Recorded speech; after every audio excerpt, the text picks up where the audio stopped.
ಬಹಳ ಅದ್ಭುತವಾಗಿದೆ. ಇಂಥ ಆನಂದ ಸಮಯದಲ್ಲಿ ಒಂದು ಹಾಡನ್ನ ಹಾಡಬಹುದಲ್ಲ?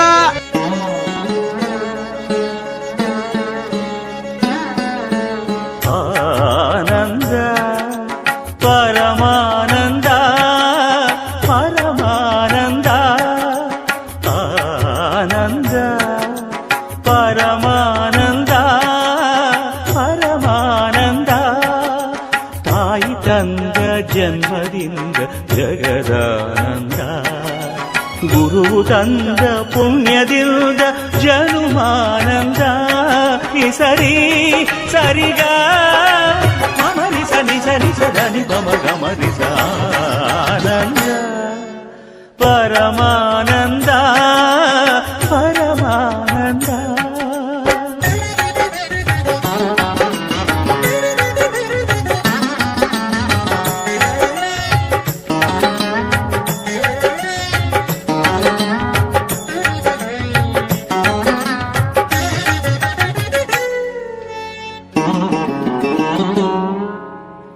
ಬಾಳಿನ ಜೊತೆ ಬಂದ ಸಕಲಕ್ಕೂ ಸಮನಾದ ಮಡದಿಯ ನೆರಳಿಂದ ಧರ್ಮಾನಂದ ಹೃದಯದ ನೋವನ್ನು ಪ್ರೀತಿಯ ಸುಧೆ ಮಾಡಿ ನಾಲ್ವರ ನಗಿಸುವುದೇ ಮನುಜಾನಂದ ಬೆಲ್ಲದ ಕಣದೊಳಗೆ ಬೇವಿನ ಎಲೆಯಿರು